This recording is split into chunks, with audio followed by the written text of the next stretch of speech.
speaking of the unhinged left, as I mentioned just before the break, there's been another attack on a statue of Captain Cook. This happened in the Fitzroy Gardens sometime over the weekend in Melbourne. Again, cut off at the ankles with an ankle grinder by unhinged vandals. The other one was in St Kilda. It's so similar that I wouldn't be surprised if the same people were involved in both. I mean, this is an attempt, and it's an attempt, and I'll get Will's view in a minute. It's an attempt to bury our history and to make us ashamed of who we are. I mean, who goes around cutting down statues, for God's sake? Oh, it's just appalling. And apparently there's not even any statues left, Steve, in Melbourne, because so many have been vandalised and attacked. And what it goes to show is that these people are obsessed with division. They are prepared to commit these criminal acts to shove their opinions down our throat. And quite frankly, we're sick of it. The disrespect by taking an angle grinder once again to another statue and leaving it there by the ankles is just absolutely appalling.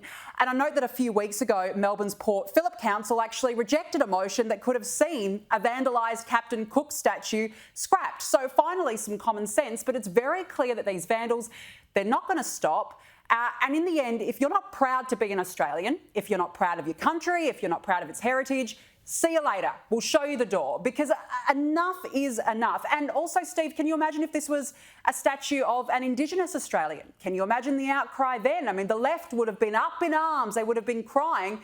And we don't see anything from them, of course, in this instance.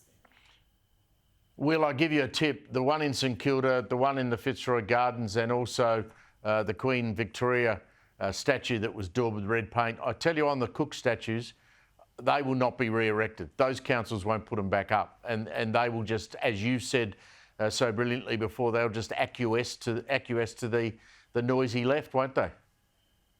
Dave, whenever a statue goes down, we look at the outcome. We don't look at the root cause as much as we should. This is a result of a 25-year plus concerted effort in our education system to make students hate our country, to disregard our values, to disregard our culture. School curriculums have been slowly changed to encourage a black armband view of Australian history. The overwhelming majority of university lecturers are now pushing a progressive, woke, left worldview. This is the real issue here. That there's no surprise that these people go out and chop down statues when for 12 years throughout their schooling, they've been taught that Australia has an evil history. Until we sort out that problem, these statues are going to keep going down until our history is erased entirely, and we cannot allow that to happen. Yeah, Will and Danica, thanks for your input tonight. I think you're both absolutely correct, and we'll talk to you again soon. Danica Di Giorgio and Will Kingston.